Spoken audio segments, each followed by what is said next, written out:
Hello friends, नमस्ते। Welcome to my YouTube channel nursing with Mukesh. तो कैसे हो फ्रेंड? आशा करता हूं कि अच्छे होंगे।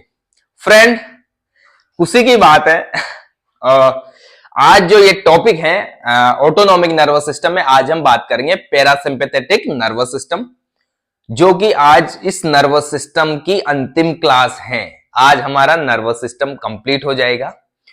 फिर आप कमेंट करके मैंने बोला था कल वाले वीडियो में आप कमेंट करो, कमेंट नहीं किया आपने। फ्रेंड, कमेंट करके बताओ कि नेक्स्ट जो सिस्टम पढ़ाएं वो कौन सा पढ़ाएंगे। नहीं तो फिर मैं मेरे हिसाब से जो भी आपके बीएससी नर्सिंग के सिलेबस में उसके अकॉर्डिंग मैं पढ़ाऊंगा सिस्टम। ठीक है ना फ्रेंड? तो कमेंट करना, जितना हो सके चैनल को सब्सक्राइब करो, दोस्तों को भेजो, ठीक है ना, लाइक करो, ठीक है ना, और बेल आइकन को दबा देना, जिससे जैसे मैं क्लास डालू आपको नोटिफिकेशन पहुंच जाए। तो फ्रेंड, थोड़ा सा पिछली क्लास के बारे में बात करें। पिछली क्लास में हमने ऑटोनॉमिक नर्वस सिस्टम स्टार्ट कर दिया था। ऑटोनॉमिक नर्वस सिस्टम में मैंने बात की थी, वहां पे दो प्रकार के होते हैं, एक सिंपैथेटिक और पैरासिम्पैथेटिक। सिंपैथेटिक की कल डिटेल में बात की थी, एक डायग्राम बनाया था। ये जो डायग्राम दिख रहा है ये पैरासिम्पैथेटिक का है। ठीक है फ्रेंड? तो आज जो हम बात करेंगे ऑटोनॉमिक नर्वस सिस्टम में, ठीक है, ऑटोनॉमिक नर्वस सिस्टम का दूसरा डिवीजन या दूसरा पार्ट वो पढ़ेंगे हम पैरासिम्पैथेटिक। क्या पढ़ेंगे फ्रेंड? Parasympathetic nervous system. ठीक है फ्रेंड? आज हम बात करेंगे पैरासिम्पैथेटिक नर्वस सिस्टम। कल जब सिंपैथेटिक नर्वस सिस्टम पढ़ाया था, थोड़ा थोड़ा इसके बारे में भी बता देता, क्या रेस्पॉन्स करता है, क्या क्या, एक जनरल बताया था मैंने कि सिंपैथेटिक और पैरासिम्पैथेटिक में कौन कौन से न्यूरॉन्स होते हैं, किस प्रकार इंफॉर्मेशन जाती है, वो सारी बात करी थी। फिर भी एक बार मैं आज थोड़ा सा बता दूंगा, जिससे क्या है आपका माइंड क्लियर हो जाए। ठीक है ना फ्रेंड? तो यहां पे पैरासिम्पैथेटिक की बात करें और कमेंट करके बता देना फ्रेंड आज, ठीक है ना, कौन सा नेक्स्ट सिस्टम लेके आऊं। ठीक है ना फ्रेंड? क्योंकि आपकी पसंद मेरी पसंद, ठीक है ना, 4-5 जने भी अगर कमेंट करते हैं तो वही सिस्टम पढ़ाया जाएगा। ठीक है ना फ्रेंड? क्लियर दिख रहा है आपको? एकदम क्लियर आ रही है? बढ़िया, ठीक है। चलो, तो यहां पे फ्रेंड जो पैरासिम्पैथेटिक नर्वस सिस्टम है उसको एक नाम और बोला जाता है। सिंपैथेटिक को क्या बोला जाता है फ्रेंड? थोरेको लंबार। कल मैंने बताया था, क्योंकि वहां थोरेसिक रीजन से और लंबार रीजन से क्या निकलती, नर्व फाइबर निकलती थी। यहां पे पैरासिम्पैथेटिक को बोला जाता है फ्रेंड एक नाम, क्रेनियो सैक्रल आउटफ्लो। क्या बोला जाता है इसको? Cranio sacral outflow. यहां पे देखो आप फ्रेंड, पैरासिम्पैथेटिक नर्वस सिस्टम में जब नर्व फाइबर निकलती है तो ये है क्रेनियल वाला रीजन और ये है सैक्रल वाला रीजन। तो दोनों को मिला के हम बोलते हैं क्रेनियो सैक्रल रीजन। ठीक है? सैक्रल में भी S2, S3, S4 से यहां से क्या निकलती? पैरासिम्पैथेटिक नर्व निकलती है। ठीक है फ्रेंड? अब यहां पे देखो, जो पैरासिम्पैथेटिक नर्व सिस्टम है वो क्या करता है फ्रेंड? कौन सा रेस्पॉन्स देता है? Rest and digest. कौन सा देता है? रेस्ट एंड डाइजेस्ट देता है। सिंपैथेटिक में कौन सा था फ्रेंड? फाइट एंड फ्लाइट वाला। तो वो क्या करता था? एक तरह से स्ट्रेसफुल कंडीशन में जब स्टिमुलेट होता था तो स्ट्रेसफुल कंडीशन को हैंडल करता था, और ये क्या करता है? रेस्ट एंड रिलैक्स वाली स्थिति को हैंडल करता है हमारा पैरा सिंपैथेटिक नर्व सिस्टम। वहां पे हमने बात की थी friend pre ganglionic neuron, post ganglionic neuron. यहां भी दोनों होंगे, बट वहां पे क्या बोला था मैंने कि जब pre ganglionic neuron post ganglionic neuron के साथ जब सिनेप्स बनाता है तो वहां पे जो न्यूरोट्रांसमीटर होते हैं, जो कि नर्व इंपल्स को, एक तरह से केमिकल न्यूरोट्रांसमीटर नर्व इंपल्स को एक न्यूरॉन से दूसरे न्यूरॉन में ले जा रहा है, तो वहां पे जो न्यूरोट्रांसमीटर होता है वो कौन सा होता है? Acetyl choline. ठीक है? फिर वहां पे आगे मैंने बात की थी कि जब पोस्ट गैंग्लियोनिक न्यूरॉन जब इफेक्टर ऑर्गन, जिस ऑर्गन पे काम करना है, जिस ऑर्गन पे इंपल्स पहुंचानी है, वहां जब सिनेप्स बनाता है और वहां पे जब न्यूरोट्रांसमीटर जो काम करता है, वहां पे वो काम करता है नोर एड्रेनलिन, जो किससे निकलता है? एड्रिनल ग्लैंड से। ठीक है ना? क्योंकि जब सिंपैथेटिक स्टिमुलेशन होता है, सिंपैथेटिक नर्वस सिस्टम स्टिमुलेट होता है, तो वो एड्रिनल ग्लैंड को स्टिमुलेट करता है। एड्रिनल ग्लैंड क्या करती है? एड्रेनलिन और नोर एड्रेनलिन हार्मोन का सिक्रेशन करती है। ठीक है? और वही क्या करते हैं?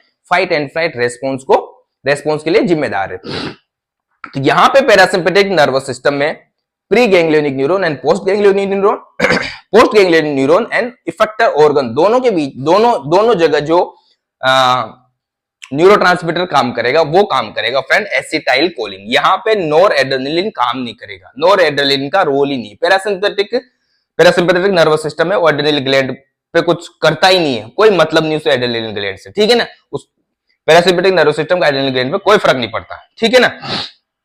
तो यहां पे जो नर्वस न्यूरोट्रांसमीटर हो जाएगा वो हो जाएगा एसिटाइल कोलिन, ठीक है ना। एसिटाइल कोलिन नर्वस सिस्टम काम करेगा दोनों जगह, बोथ साइड पे, प्री वाले पे और पोस्ट वाले पे भी, ठीक है फ्रेंड। तो यहां पे कोई दिक्कत नहीं होगी। पैरासिम्पैथिक नर्वस सिस्टम को क्रेनियोसैक्रल आउटफ्लो ही बोलते हैं, रेस्ट एंड डाइजेस्ट रेस्पॉन्स देता है, और यहां पे जो न्यूरोट्रांसमीटर काम करेगा दोनों जगह वो एसिटाइल कोलिन काम करेगा। अब यहां पे देखो फ्रेंड, यहां पे भी दो क्या काम करेंगे, न्यूरॉन काम करेंगे, दो न्यूरॉन काम करेंगे ना। कौन कौन से काम करेंगे, जैसे सिंपैथेटिक में थे प्री गैंग्लियोनिक न्यूरॉन और पोस्ट गैंग्लियोनिक न्यूरॉन, तो यहां भी प्री गैंग्लियोनिक न्यूरॉन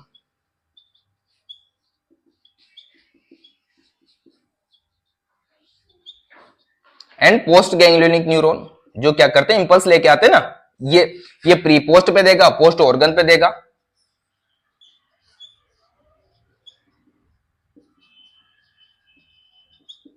अब यहां पे देखो प्री गैंग्लियोनिक न्यूरॉन, जो प्री गैंग्लियोनिक न्यूरॉन है फ्रेंड, सिंपैथेटिक नर्वस सिस्टम का जो प्री गैंग्लियोनिक न्यूरॉन होता है उससे लंबा होता है, उससे बहुत ज्यादा लंबा होता है, उससे क्या होता है, लॉन्ग होता है, ठीक है। प्री गैंग्लियोनिक न्यूरॉन की जो बॉडी है, सेल बॉडी, सिंपैथेटिक में क्या था, सिंपैथेटिक का जो प्री गैंग्लियोनिक न्यूरॉन था उसकी सेल बॉडी कहां रहती थी फ्रेंड, उसकी सेल बॉडी कहां स्थित रहती थी, स्पाइनल कोड में, क्योंकि कौन सा था दोनों, थोरेको एंड लंबार था, दोनों वो थोरेसिक रीजन से और लंबार रीजन से निकलती। बट यहां पे जो सेल बॉडी होगी दो जगह होगी, एक होगी ब्रेन में, एक होगी सैक्रल रीजन में, ठीक है फ्रेंड। ब्रेन में कहां पे होगी, ज्यादातर मिड ब्रेन से निकलेगी, ये देखो ये ब्रेन वाली मिड ब्रेन से निकल रही है, ठीक है। इसके साथ साथ friend pre ganglionic neuron brain से निकल रहा है तो इसको बोलते हैं क्रेनियो, क्योंकि इसका क्या नाम है, क्रेनियोसैक्रल आउटफ्लो। तो यहां पे फ्रेंड जब ब्रेन से निकलेगी ये नर्व फाइबर, इस parasympathetic nerve fibre mid brain से निकल रही है, उसके साथ साथ क्रेनियल नर्व भी निकल रही है फ्रेंड। क्या निकल रही है फ्रेंड, क्रेनियल नर्व। कौन कौन सी क्रेनियल नर्व निकल रही है फ्रेंड, एक निकल रही है तीसरी क्रेनियल नर्व, एक निकल रही है सातवीं क्रेनियल नर्व, एक निकल रही नौवीं क्रेनियल नर्व, एक निकल रही 10वीं क्रेनियल नर्व। तीसरी क्रेनियल नर्व कौन सी है फ्रेंड, ओक्यूलोमोटार, ठीक है। सातवीं कौन सी, facial nerve, facial cranial nerve. नवी कौन सी है, ग्लोसोफेरिंजियल, और 10वीं कौन सी फ्रेंड, वेगस नर्व, ठीक है।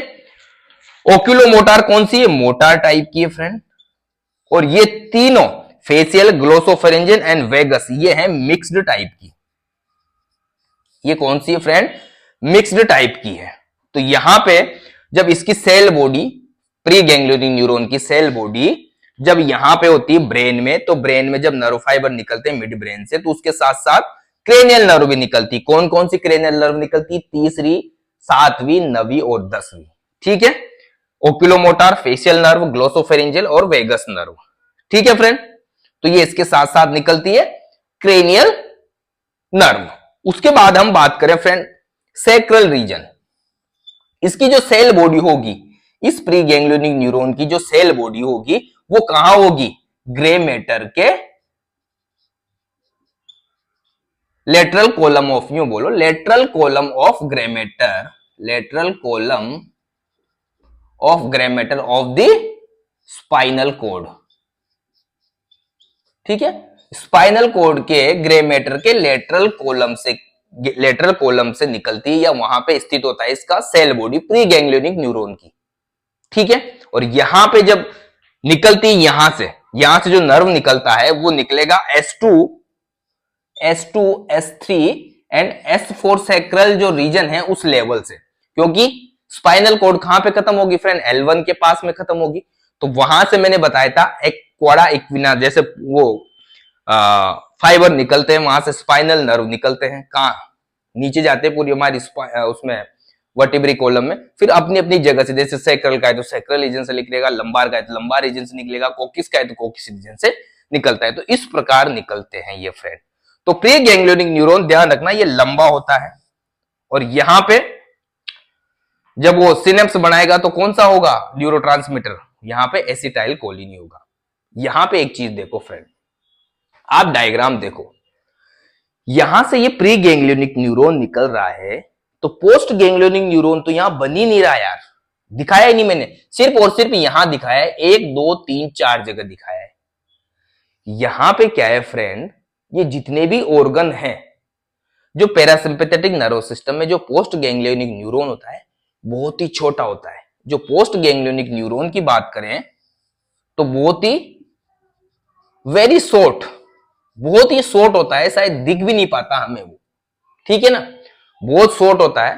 कई बार क्या होता है, या तो वो गेंगलिया के पास रहेगा, या गेंगलिया बनाता है कहां पे स्थित हो, गेंगलिया के पास, जैसे कि यहां पे ये पोस्ट गैंग्लियोनिक न्यूरॉन ये वाले हैं, ठीक है। यहां पे क्या बना रहे, गेंगलिया बना रहे, कौन कौन से गेंगलिया बनाते हैं वो भी हम बात करूंगा, ठीक है। या फिर होंगे वॉल ऑफ दी ऑर्गन, जिस ऑर्गन पे पैरासिम्पैथेटिक सप्लाई जा रही है उस ऑर्गन की दीवार पे, उस ऑर्गन की वॉल पे होंगे, जिससे हमें यहां बिल्कुल ऐसा लगेगा कि पोस्ट गैंग्लियोनिक न्यूरॉन तो है ही नहीं, बट होते हैं, छोटे होते हैं, बिल्कुल धसे रहते हैं उसकी ऑर्गन की वॉल पे, ठीक है ना फ्रेंड। तो यहां पे मैंने, आप कंफ्यूज मत हो जाना, यहां पे प्री गैंग्लियोनिक न्यूरॉन ही बनाया है मैंने, ठीक है फ्रेंड। अब यहां पे देखो, ये क्रेनियल रीजन है और ये है सैक्रल रीजन,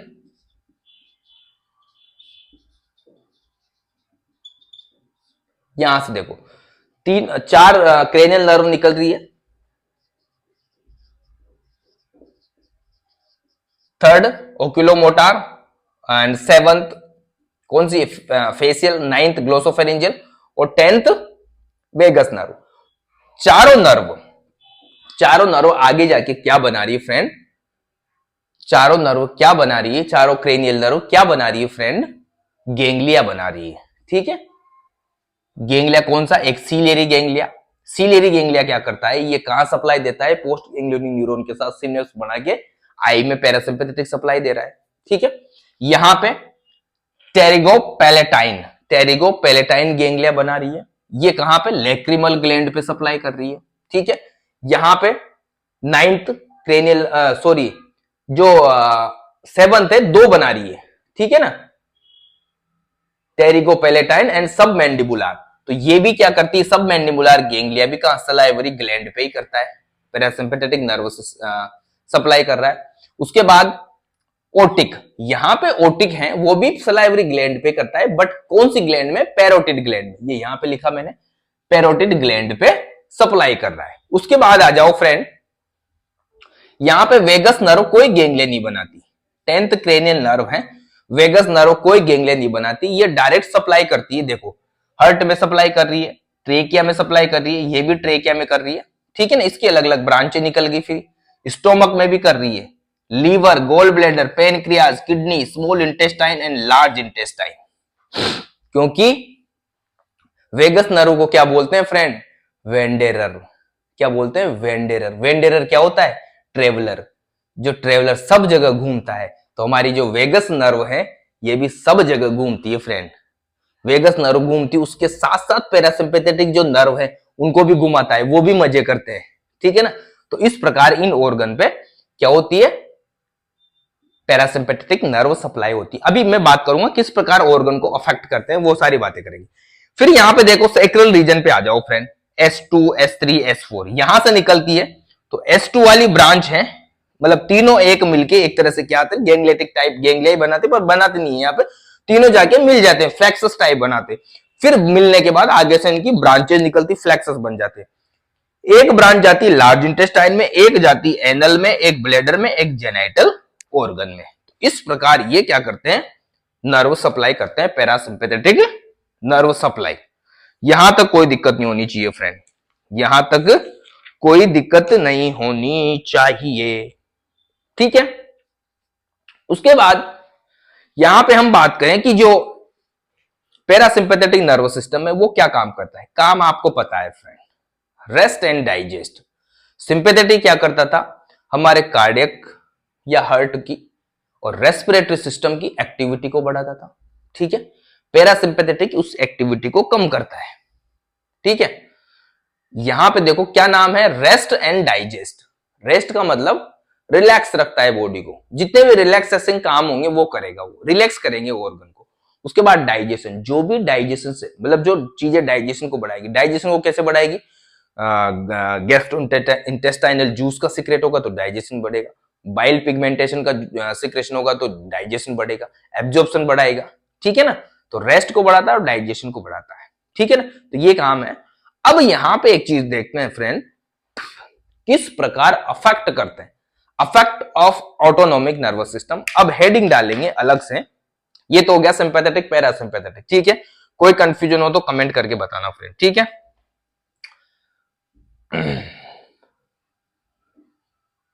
ठीक है ना फ्रेंड।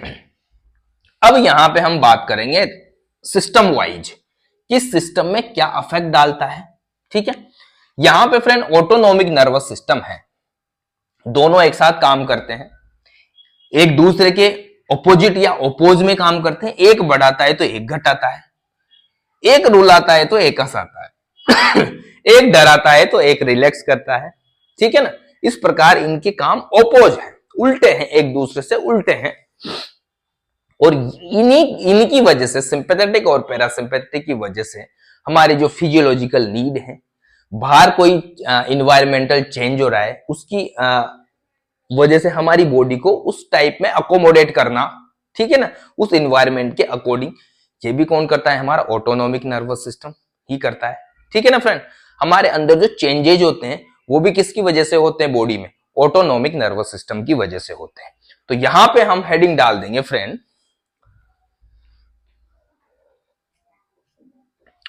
ऑटोनोमिक नर्वस सिस्टम किस प्रकार जब स्टिमुलेट होता है तो किस प्रकार वो हमारी बॉडी ऑर्गन पे अफेक्ट डालता है। Effect of autonomic stimulation,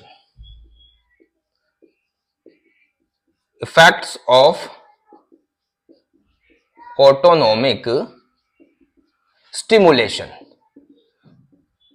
autonomic stimulation का मतलब यहां पे हो गया दोनों, सिंपैथेटिक और पैरासिम्पैथेटिक दोनों ही स्टिमुलेट होंगे, ठीक है ना फ्रेंड। तो यहां पे दो हम कॉलम बना देंगे फ्रेंड, ठीक है ना, दो कॉलम बना देंगे यहां पे, एक सिंपैथेटिक एक पैरासिम्पैथेटिक। ये हो गया सिंपैथेटिक, इसको लिखेंगे सिंपैथेटिक, और एक हो गया पैरासिम्पैथेटिक।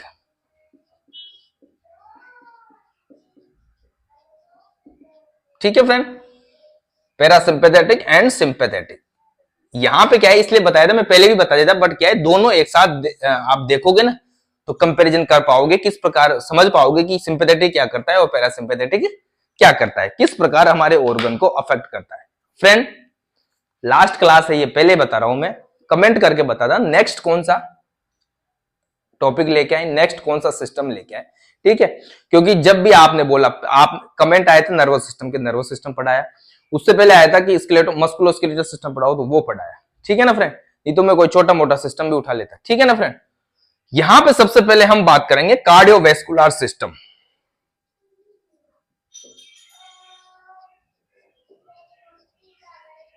कार्डियोवैस्कुलर सिस्टम को किस प्रकार अफेक्ट करता है, sympathetic and parasympathetic. Cardiovascular system को किस प्रकार अफेक्ट करता है, ठीक है। यहां पे देखो मैंने क्या बताया था कि सिंपैथेटिक है वो रेस्पिरेटरी और हमारे हार्ट को क्या करता है, एक्टिविटी को बढ़ाता है। तो यहां पे ये क्या करेगा फ्रेंड, सिंपैथेटिक कार्डियोवैस्कुलर में हार्ट रेट को बढ़ाएगा, हार्ट रेट को क्या करेगा, बढ़ाएगा, क्योंकि ये ऐसे नोड पे क्या करेगा, स्टिमुलेशन की फायरिंग करेगा। क्या करेगा, स्टिमुलेट करेगा एक तरह से ऐसे नोड को, फिर ऐसे नोड एक्टिवेट होगा। ऐसे तो एक्टिवेट ही रहता है पर और फास्ट एक्टिवेट करेगा, जिससे क्या है, इसकी हमारे हार्ट की रेट बढ़ जाएगी, पंपिंग सिस्टम बढ़ जाएगा या पंपिंग की कैपेसिटी बढ़ जाएगी। ठीक है ना फ्रेंड। पैरासिम्पैथेटिक इसका क्या है, उल्टा, हार्ट रेट को क्या करेगा, ये डिक्रीज करेगा। अब यहां पे देखो, हार्ट रेट बढ़ी तो ब्लड सप्लाई बढ़ेगी फ्रेंड।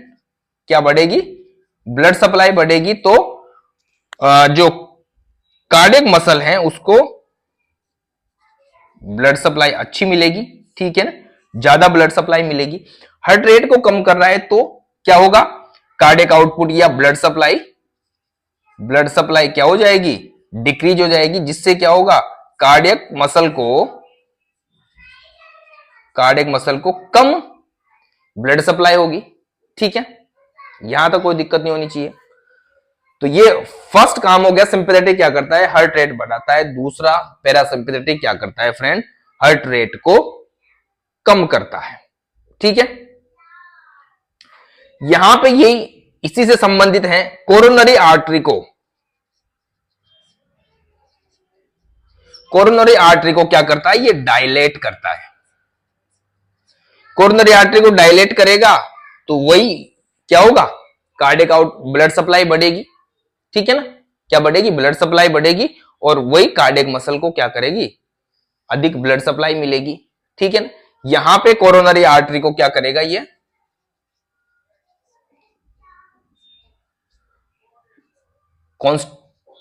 कॉन्स्ट्रिक्ट करेगा, वेजो कॉन्स्ट्रक्शन कॉन्स्ट्रिक्ट करेगा, जिससे क्या है, ब्लड सप्लाई कम होगी और कार्डियक मसल तक ब्लड सप्लाई कम पहुंचेगी। ठीक है, उसके बाद सिंपैथेटिक नर्वस सिस्टम जब स्टिमुलेट होता है तो जो स्केलेटल मसल की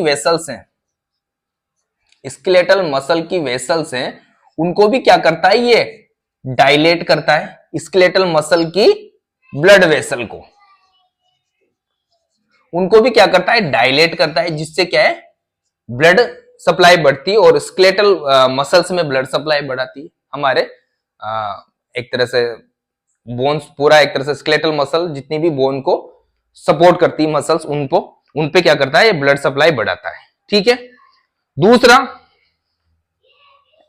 दूसरा एक और है फ्रेंड, जो सिक्रेटरी ग्लैंड है हमारे गैस्ट्रोइंटेस्टाइनल ट्रैक्ट की, जो जीआई की सिक्रेटरी ग्लैंड जो भी जूस सिक्रेट करती है, वहां की जो ब्लड वेसल्स, उनको क्या करता है, कॉन्स्ट्रिक्ट करता है। क्या करता है, कॉन्स्ट्रिक्ट करता है। अब यहां देखो, जीआई गैस्ट्रोइंटेस्टाइनल ट्रैक्ट की ब्लड वेसल को उसने जो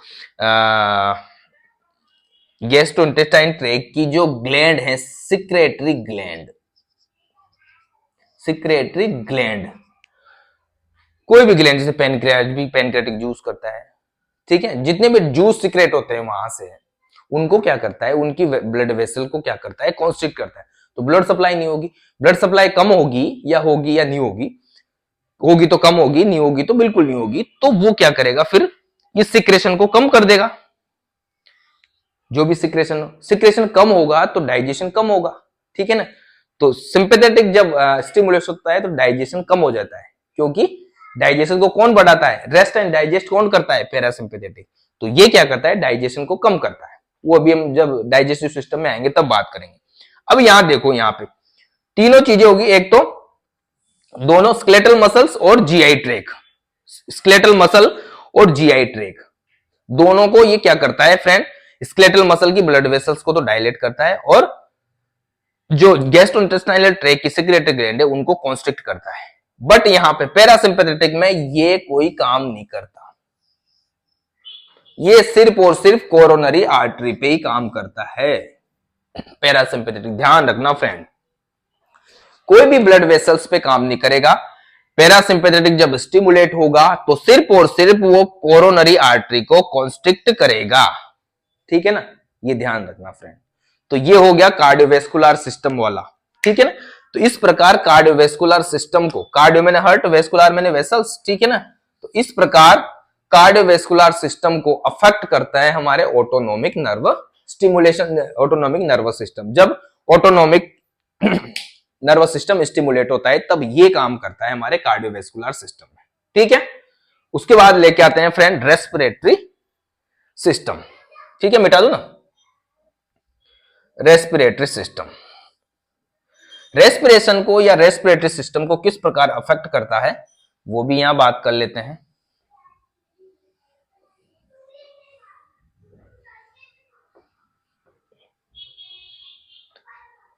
दिखाई दे रहा है ना, बढ़िया। Respiratory system,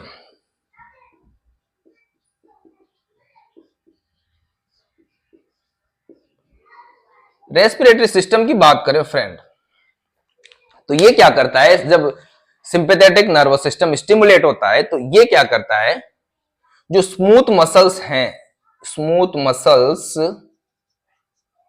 of the airway, जो भी एयरवे है हमारे रेस्पिरेटरी ट्रैक में,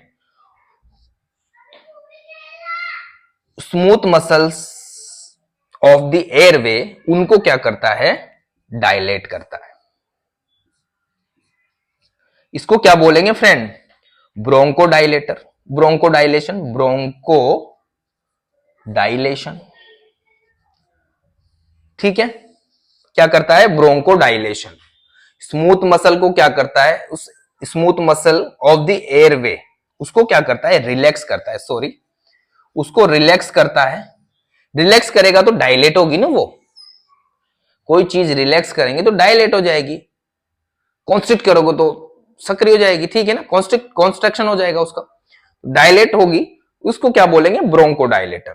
अब यहां पे एक चीज देखो, एक तो ये जब स्टिमुलेट हो रहा है तो ब्रोंको डायलेटर भी हो रहा है, उसके साथ साथ जब ये स्टिमुलेट हुआ था थोड़ी देर पहले कार्डियोवेस्कुलर में तो वहां पे हार्ट रेट बढ़ी थी, तो ठीक है ना, यहां पे क्या बढ़ गई, ये जब डायलेट हुआ तो क्या होगा, रेस्पिरेशन बढ़ेगा, एयर अंदर ज्यादा जाएगी ना फ्रेंड, रेस्पिरेशन बढ़ेगा, O2 ज्यादा जाएगी और CO2 बाहर निकलेगी, CO2 का आउटफ्लो, आउटफ्लो,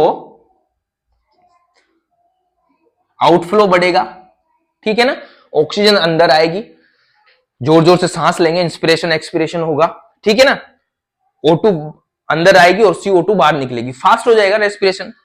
उसके साथ साथ ब्रोंकोडायल ये हो गया, उसके साथ साथ ऊपर क्या बढ़ी थी, हार्ट रेट भी बढ़ गई थी, हार्ट रेट भी बढ़ाता है, ये मैं कार्डियोवेस्कुलर सिस्टम की बात कर रहा हूं, अभी मैं समझाऊंगा क्यों बता रहा हूं मैं। देखो स्मूथ मसल रिलैक्स हुई, डायलेट हुआ एयरवे, और ब्रोंकोडायलेशन बोलते हैं इसको, ब्रोंकोडायलेट हुआ तो रेस्पिरेशन की रेट बढ़ गई, रेस्पिरेशन बढ़ा तो O2 अंदर आई और CO2 जल्दी से जल्दी बाहर निकली, तो रेस्पिरेशन बढ़ गया, मतलब रेट बढ़ गई रेस्पिरेशन की, और उधर क्या बढ़ रही थी, हार्ट रेट।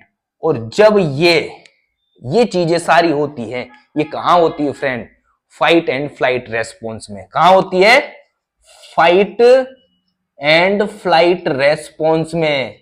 मैंने बताया आपको फ्रेंड, जब भी आपके सामने अचानक शेर आ जाता है तो आपकी धड़कनें तेज हो जाती है, आपकी रेस्पिरेशन रेट बढ़ जाती है, आपके पसीना आ जाता है, आपके बाल खड़े हो जाते हैं, वो बाल अभी खड़े होंगे थोड़ी देर बाद, ठीक है ना। तो इस प्रकार ये फाइट, जब ये स्टिमुलेट होता है तो इस प्रकार फाइट एंड फ्लाइट रेस्पॉन्स आता है, हार्ट रेट बढ़ जाती है, रेस्पिरेशन रेट बढ़ जाती है, स्मूथ मसल रिलैक्स हो जाती है बेचारी, एयरवे की अंदर सांस बढ़ जाती है, मर गया, ओ प्रभु, हे प्रभु बचा लो, ये निकलता है ना मुंह से, ठीक है ना फ्रेंड। तो इस प्रकार ये काम करता है।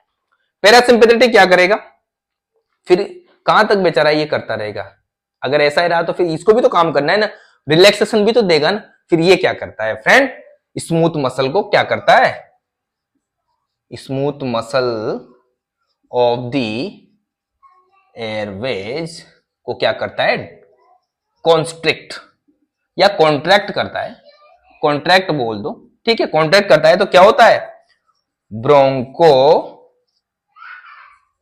कॉन्स्ट्रिक्शन, ठीक है ना फ्रेंड, क्या होगा, ब्रोंको कॉन्स्ट्रिक्शन होगा, रेस्पिरेशन रेट वापस नॉर्मल में आना स्टार्ट हो जाएगी। यहां तो कोई दिक्कत नहीं होनी चाहिए फ्रेंड, आ गया समझ में, ठीक है, आ गया समझ में, मिटा दूं, चलो मिटा देते हैं। इसके बाद हम बात करेंगे डाइजेस्टिव सिस्टम। डाइजेस्टिव सिस्टम में किस प्रकार काम करता है ये ऑटोनोमिक नर्वस सिस्टम, या किस प्रकार अफेक्ट करता है डाइजेस्टिव सिस्टम को।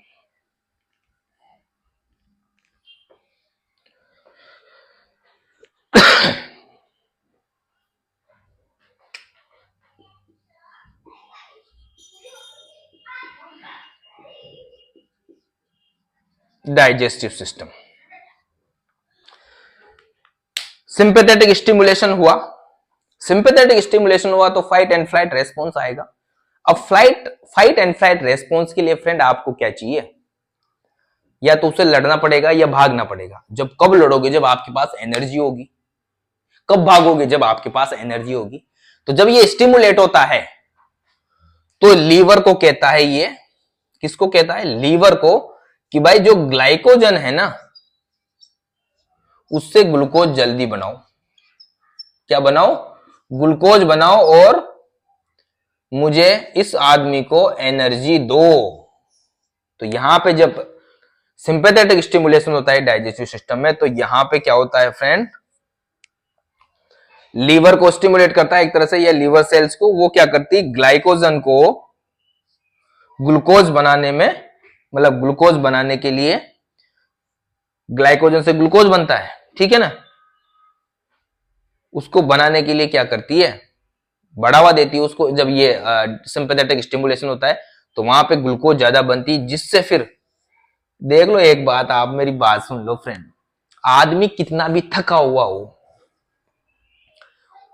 जिसे मान लो कोई आदमी जा रहा है, यात्रा पे जा रहा है, पैदल पैदल जा रहा है, उसको 100 किलोमीटर चलते हुए हो गए, वो बंदा ऐसा है कि बस भाई 5 मिनट बाद तो मैं बैठ जाऊंगा, चला नहीं जा रहा मैं, ठीक है। जैसे बैठने लगा और उसको सामने शेर दिखाई दे या दूर दिखाई दे रहा शेर, तो भागेगा नहीं भागेगा वो। कहां से आती है ग्लूकोज, यहां से आती है, उस सिंपैथेटिक स्टिमुलेट हो जाता है, सिंपैथेटिक नर्वस सिस्टम स्टिमुलेट हो जाता है और वो ग्लूकोज यहां से आती है, इस लीवर से, ठीक है ना फ्रेंड। यहां पे क्या होता है पैरासिम्पैथेटिक स्टिमुलेशन में, यहां पे लीवर को क्या बोलता है, बाइल सिक्रेशन को बढ़ाता है। लीवर क्या करता है, लीवर बाइल सिक्रेशन को बढ़ाता है, और यहां पे बाइल सिक्रेशन क्या करता है, फैट का डाइजेशन, ठीक है ना। तो ये फैट का, क्योंकि डाइजेशन मेन काम डाइजेशन है, मेन रेस्ट एंड डाइजेस्ट, तो यहाँ पे बाइल का सिक्रेशन होगा लीवर से, ठीक है ना। तो ये क्या करेगा, फैट का डाइजेशन करेगा। दूसरी बात आ जाओ आगे, जब सिंपैथेटिक नर्वस सिस्टम स्टिमुलेट होता है तो जितने भी जीआई ट्रैक में जितने भी सिक्रेशन होते हैं उनको, सिक्रेशन को इनिबिट कर देता है, मतलब सिक्रेशन को बिल्कुल जितने भी जूस हैं, डाइजेस्टिव जूस हैं, सबको क्या करता है, वो डिक्रीज कर देता है, उनका सिक्रेशन को डिक्रीज कर देता है ठीक है। ये क्या करता है, जितने भी जूस है, डाइजेस्टिव जूस, उसको बढ़ावा देता है। जब ये स्टिमुलेट होता है पैरासिम्पैथेटिक, तो ये डाइजेस्टिव जूस बढ़ता है, यहां पे फूड का एब्जॉर्प्शन बढ़ जाता है, पेरिस्टालसिस मूवमेंट बढ़ जाता है, डाइजेशन को बढ़ावा दिया जाता है, ठीक है ना। अब यहां पे देखो फ्रेंड, आप एक चीज देखना, जब भी कोई व्यक्ति टेंशन में रहेगा, स्ट्रेसफुल रहेगा, तो उसको भूख कम लगेगी, ठीक है ना। भूख कम लगने का मतलब है क्योंकि उसका सिंपैथेटिक नर्वस सिस्टम स्टिमुलेट हो रहा है और वो एकदम स्ट्रेस में है, डर रहा है, फियर है, ठीक है ना। तो उसकी वजह से क्या है, इनका सिक्रेशन कम होगा जूस का, जो भी डाइजेस्टिव जूस है, तो एब्जॉर्प्शन भी नहीं होगा, तो उसको भूख नहीं लगेगी, ठीक है ना फ्रेंड। तो जो आदमी मस्त मोला होता है ना, कैसे दबा के खाता है बेचारा, टेंशन वाला आदमी कम खाता है, ठीक है ना। वो यही कारण है, सिंपैथेटिक स्टिमुलेशन, पैरासिम्पैथेटिक स्टिमुलेशन होता है तब ये बढ़ जाता है, ठीक है ना, डाइजेस्टिव जूस बढ़ जाता है, और क्या करता है, वो भूख को बढ़ा देता है, ठीक है, डाइजेशन को बढ़ा देता है। यहां पे एड्रिनल ग्लैंड में क्या एड्रिनल ग्लैंड पे क्या फर्क पड़ेगा, इसके सिक्रेशन को बढ़ाएगा ये, नोर एड्रेनालिन और एड्रेनलिन को बढ़ाएगा, नोर एड्रेनलिन और एड्रेनलिन को बढ़ाएगा। यही तो करते हैं fight and flight response, fight and flight, कहां तक लिखूं रे यार ये, ठीक है ना। जब जब सिंपैथेटिक नर्वस सिस्टम स्टिमुलेट होता है तो एड्रिनल ग्लैंड को स्टिमुलेट करता है। एड्रिनल ग्लैंड कहां होती है? एड्रिनल ग्लैंड कहां होती है? हमारी किडनी के ऊपर, सुप्रा एड्रिनल भी बोलते हैं इनको, ठीक है ना। तो ये क्या करते हैं? नॉर एड्रेनलिन और एड्रेनलिन सेक्रेट करते हैं, और यही फिर क्या करते हैं? ये एक तरह से क्या है फ्रेंड? न्यूरोट्रांसमीटर है। नॉर एड्रेनलिन और एड्रेनलिन क्या है? न्यूरोट्रांसमीटर है। यही तो इंपल्स भेजते हैं पोस्ट गैंग्लियोनिक न्यूरॉन से ऑर्गन में, ठीक है ना। तभी तो स्टिमुलेट होता है ये, मतलब हमारे फाइट एंड फ्लाइट रेस्पॉन्स आता है। यहां पे पैरासिम्पेथेटिक में एड्रेनली ग्लैंड का कोई मतलब नहीं। मैंने बताया था अभी, दोनों जगह पैरासिम्पेथेटिक नर्वस सिस्टम में जो दो जगह सिनेप्स बनता है, वहां जब नर्व इंपल्स ट्रांसफर होती है तो वहां पे जो न्यूरोट्रांसमीटर होता है वो हमेशा दोनों जगह एसिटाइल कोलिन होता है। यहां पे भी, यहां से इसमें बनाएगा तब भी, और यहां से ऑर्गन पे जाएगा तब दोनों जगह एसिटाइल कोलिन होता है। बट सिंपैथेटिक में क्या होता है? ऑर्गन पे जब इंपल्स जा रही तो वहां पे नॉरएड्रेनालिन काम करता है, ठीक है फ्रेंड। ये हो गया काम हमारे डाइजेस्टिव सिस्टम का। उसके बाद बात करें यूरिनरी सिस्टम में क्या इफेक्ट डालेगा। देखा न है रे, सोचा न है रे, रख दी हथेली पे जान। भाई साहब, फाइट एंड फ्लाइट रेस्पॉन्स तगड़ा है यार, है ना। फ्रेंड यार कमेंट करके बताया करो यार, आप बताते नहीं हो यार, बातें नहीं करते। कमेंट करोगे तो बातें करो, कहां से देख रहे हो आप, ठीक है ना। तो मुझे भी अच्छा लगता है यार कि मेरी वीडियो को कहां से देख रहे हो। ठीक है फ्रेंड, अब बात करेंगे हम कौन सा? Urinary system. यूनरी या यूरिनरी बोलते हैं, यूरिनरी।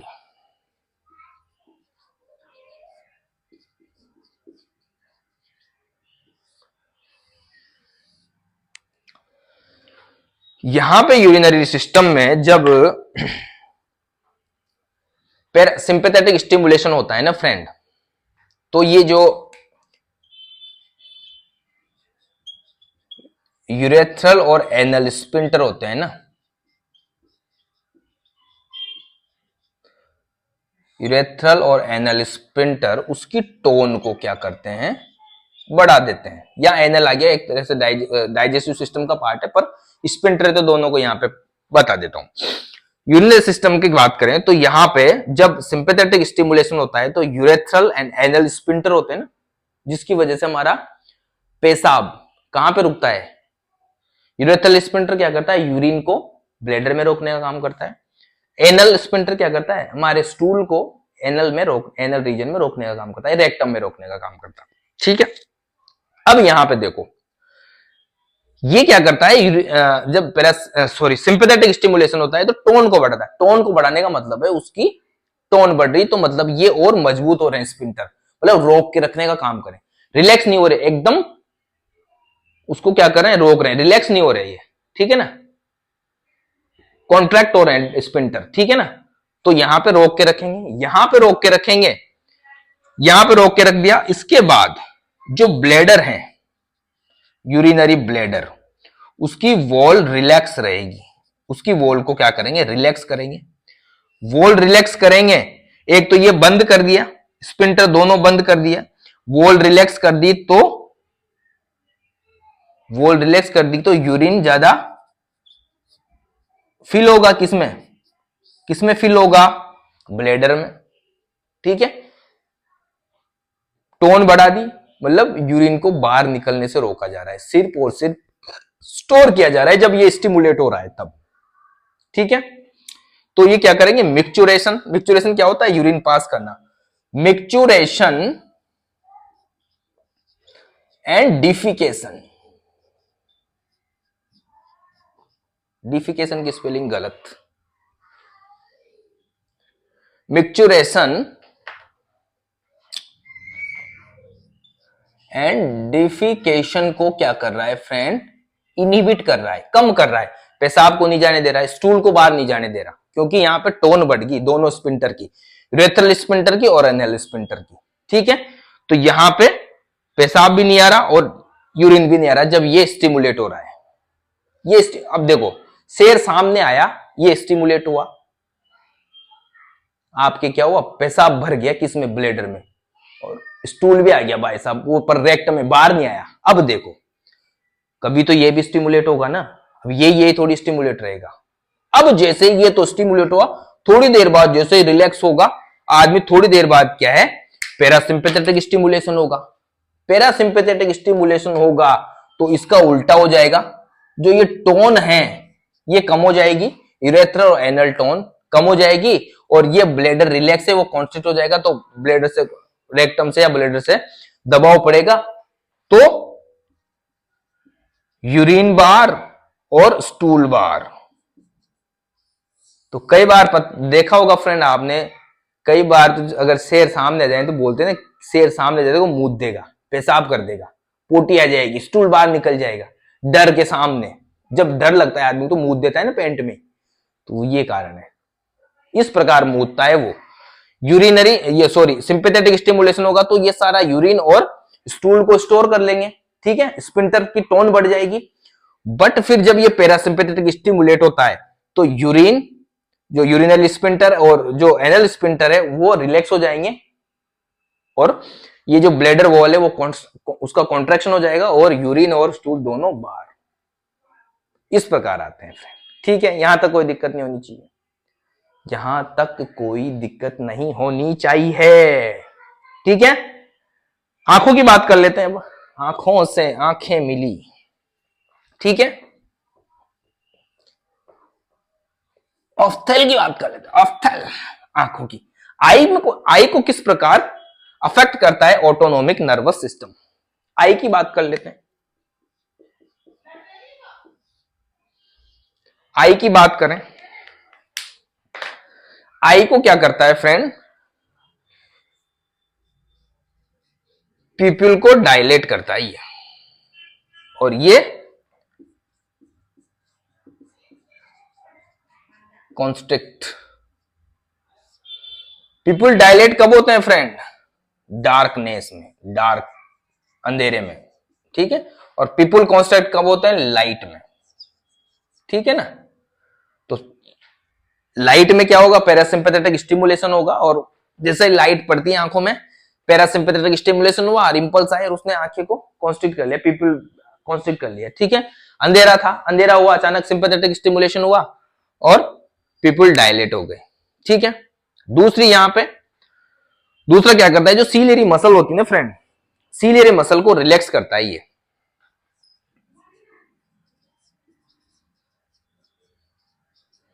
सीलियरी मसल रिलैक्स होगी, सीलियरी मसल रिलैक्स होगी ना, तो कोई भी चीज हम दूर की चीज देखेंगे, जब हम हमारी सीलियरी मसल रिलैक्स होगी तब जाके हम दूर की, फार की या दूर की, या फिर यूं बोल सकते हो आप डिस्टेंट, दूरी की, डिस्टेंट विजन बोल सकते हो आप इसको, क्या बोल सकते हो, डिस्टेंट विजन। दूर की चीज देखनी हो तब सीलियरी मसल क्या होगी, सीलियरी मसल क्या होगी फ्रेंड, रिलैक्स होगी। जब सिंपैथेटिक स्टिमुलेशन होगा सीलियरी मसल रिलैक्स होगी, जिसकी वजह से हम दूर का विजन देख पाते हैं, दूर की कोई भी चीज को देख पाते हैं। यहां पे सीलियरी मसल क्या होगी, कॉन्ट्रैक्ट होगी, क्या होगी फ्रेंड, कॉन्ट्रैक्ट होगी, और ये नियर विजन में महत्वपूर्ण भूमिका निभाता है। जब पैरासिम्पैथेटिक स्टिमुलेशन होता है तो सीलियरी मसल का कॉन्ट्रैक्शन होता है, जिससे हम कोई भी, आंखों को ऐसे देखना पड़ता है ना, सीलियरी मसल को क्या करना पड़ता है, एकदम खिंचाव लेना पड़ता है, कॉन्ट्रैक्ट करना पड़ता है, ठीक है ना। तो इस प्रकार ये हमारी आंख को अफेक्ट करता है, sympathetic and parasympathetic nervous system, ठीक है। लास्ट बचा, last topic, last point, skin को किस प्रकार अफेक्ट करता है।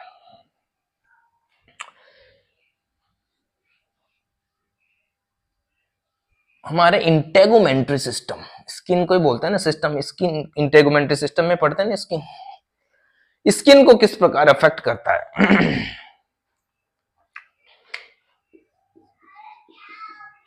स्किन को देखो, सिंपैथेटिक स्टिमुलेशन हुआ, ठीक है, फाइट एंड फ्लाइट रेस्पॉन्स आया।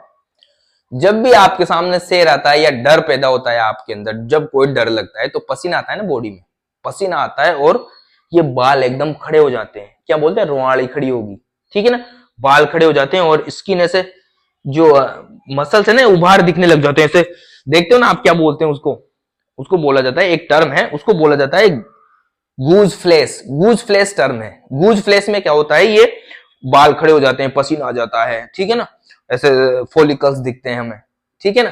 तो यहां पे क्या होता है, स्किन में जब स्किन में क्या इफेक्ट डालता है, जब सिंपैथेटिक स्टिमुलेशन होता है, जो स्वीट ग्लैंड है,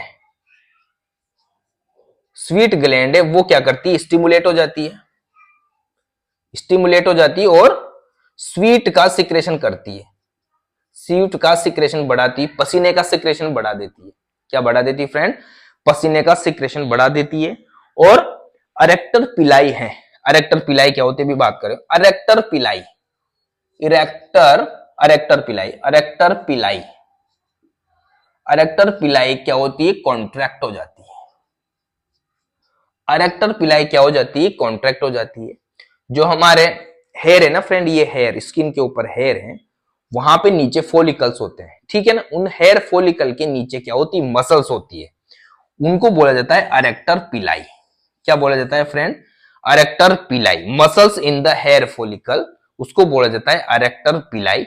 ये क्या हो जाती है फ्रेंड, कॉन्ट्रैक्ट हो जाती है, और जब ये कॉन्ट्रैक्ट होती है और स्वेट ग्लैंड आ जाती, स्वेट ग्लैंड भी स्टिमुलेट हो जाती है, स्वीट ग्लैंड भी स्टिमुलेट हो जाती है, स्वीट का सिक्रेशन बढ़ जाता है और अरेक्टर पिलाई कॉन्ट्रैक्ट हो जाती है, तो बाल खड़े हो जाते हैं, पसीना आ जाता है, ठीक है, ऐसे छकते टाइप हो जाते हैं, मतलब स्किन में से बालों के नीचे ऐसे उबार दिखते हैं ना आपको, जब नहाते हैं तब भी डर, बच्चे नहाते हैं तब देखा नहीं ठंड में, कोल्ड के प्रति भी ठंड में जब नहाते ठंडे पानी से तो वो ऐसा हो जाते हैं, बाल खड़े हो जाते हैं, उसको बोला जाता है गूज फ्लेस। क्या बोला जाता है फ्रेंड, उसको बोला जाता है गूज फ्लेस।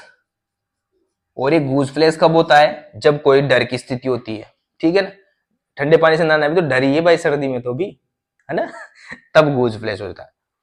पैरासिम्पैथेटिक की बात करें फ्रेंड, पैरासिम्पैथेटिक स्किन में कोई काम नहीं करता, ठीक है ना, no parasympathetic effect in the skin, ठीक है ना, स्किन में कोई अफेक्ट नहीं डालता, पैरासिम्पैथेटिक स्टिमुलेट होता है, नर्वस सिस्टम स्टिमुलेट होता है। तो भाई साहब देखो मेरे दोस्तों, ये था हमारा नर्वस सिस्टम, और आज ये था पैरासिम्पैथेटिक नर्वस सिस्टम एंड किस प्रकार हमारा ऑटोनॉमिक नर्वस सिस्टम हमारी बॉडी सिस्टम को या बॉडी ऑर्गन को अफेक्ट करता है। तो ये था पूरा सिस्टम। तो फ्रेंड कमेंट करके बताना कौन सा चैप्टर पढ़ाएं, कौन सा टॉपिक लें, कौन सा सिस्टम पढ़ाएं, ठीक है, और कमेंट करके बताओ कि कहां कहां से देखते हो वीडियो, जितना हो सके चैनल को सब्सक्राइब करो, ठीक है ना, अपने दोस्तों को भेजो यार, लाइक करो, सब्सक्राइब करो, ठीक है, तभी मैं मोटिवेट रहूंगा, ठीक है ना। तो मिलते हैं फिर नेक्स्ट क्लास में, तब तक के लिए bye, love you, take care.